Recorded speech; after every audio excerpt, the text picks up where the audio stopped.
हर हर महादेव भगवती जय महाकाल।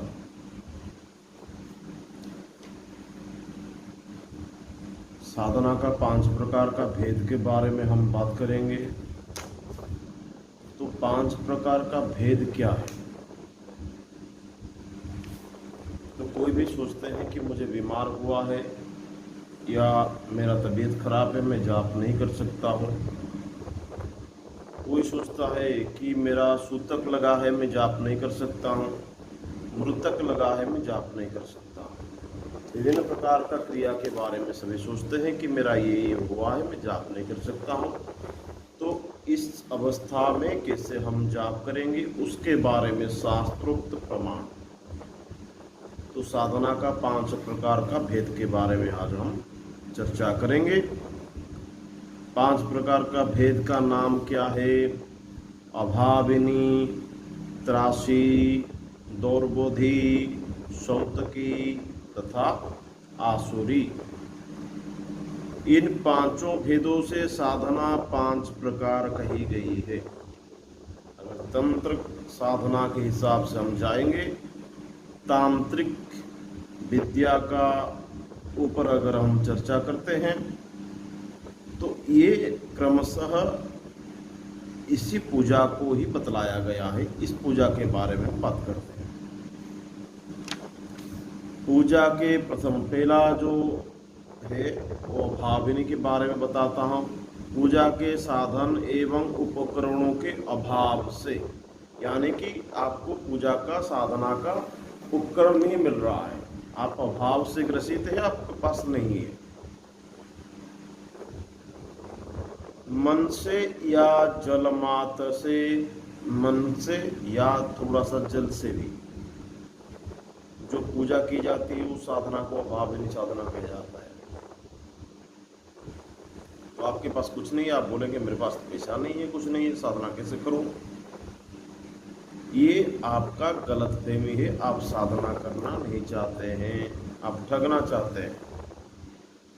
द्वितीय साधना का प्रणाली जो त्रस्त व्यक्ति तत्काल यथा उपलब्ध उपचारों से या मानसोपचार से पूजन करता है, त्रासी साधना कहते हैं। त्रासी साधना का मतलब तत्काल में जो कुछ भी मिल जाता है, और मिले या नहीं मिले उसी में भी काम चलाया, उसको तत्काल साधना भी कहा जाता है। त्रासी साधना उसका नाम है। उसके बाद बालक, वृद्ध, स्त्री एवं अनजान व्यक्तियों के द्वारा उनकी जानकारी के अनुसार की जाने वाली पूजा को दुर्बुद्धि कहते हैं। दुर्बुद्धि साधना, जैसे कि फेसबुक में पढ़ के, यूट्यूब में पढ़ के, कोई पुस्तक से पढ़ के, बिना गुरु बना के, किसी अनजान व्यक्ति से कोई साधना लेके कोई साधना किया जाता है, उसको बोलते हैं दुर्बुद्धि साधना, यानी कि दुर्बुद्धि वाला साधना है। विनाश ही विनाश है ऐसी साधना है। और एक साधना है सुत की साधना, मृत की साधना। जैसे कि सुत की व्यक्ति स्नान करके मानसिक संध्या करे, कामना होने पर मानसिक पूजन तथा निष्काम होने पर सब कार्य करे, यह साधना सौत की साधना, मृत की साधना कहा जाता है। जैसे कि आदमी सूतक या मृतक अवस्था में स्नान करके मानसिक रूप से मंत्र जाप करे तो वो मंत्र सिद्ध होता है, वो मंत्र चालू रहता है या उज्जीवित रहता है। रोगी व्यक्ति को स्नान एवं पूजन नहीं करना चाहिए। जो रोगी होते हैं उनको स्नान एवं पूजन नहीं करना चाहिए, उनको मना किया गया है शास्त्र में स्नान एवं पूजन न करने के लिए। देव की मूर्ति या सूर्य मंडल को देखकर एक बार मूल मंत्र का जाप करने से उसका पुण्य बढ़ जाता है। सूर्य मंडल यानी सूर्य भगवान को, नारायण को देखकर, या देव मूर्ति, कोई भी देवी देवता का मूर्ति को देखकर या फोटो को भी देखकर अगर मूल मंत्र का जाप कर लेता है, उसका संपूर्ण फल उसे प्राप्त होता है, पुण्य होता है उसे। ये 5 साधनाएं महर्षि नारद ने बतलाए गए हैं नारद संहिता में।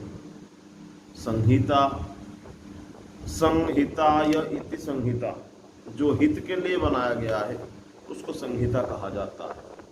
पूजा की वस्तुओं को स्वयं लाकर जो व्यक्ति तन्मय भाव से इष्ट देव का पूजन करता है वो पूरा फल प्राप्त करता है।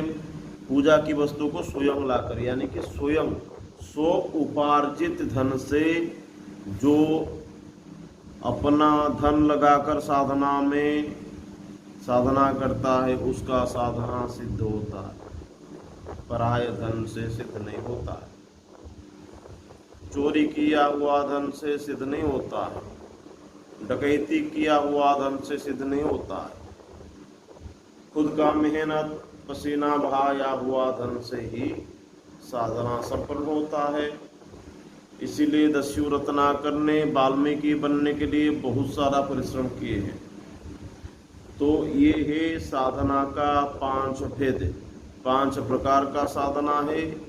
सभी लोग ये 5 श्रेणियों में ही आते हैं। जैसे कि कोई फेसबुक देख के मंत्र साधना करता है, सोचता है कि शायद हो जाएगा, इसमें तो लिखावट में सही है।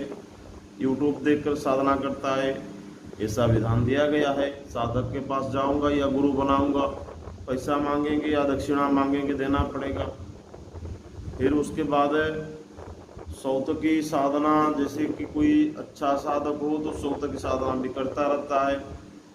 5 प्रकार का भेद जो बतलाया गया है, इसी भेद के हिसाब से कोई भी साधक मंत्र जाप करता है तो उसको मंत्र जाप बंद नहीं करना चाहिए। इसका निष्कर्ष यही है कि चाहे सूतक लगे, चाहे मृतक लगे, चाहे स्नान किए, चाहे फूल मिले, चाहे अगरबत्ती मिले, चाहे घी मिले या ना मिले, लेकिन साधना बंद नहीं होना चाहिए।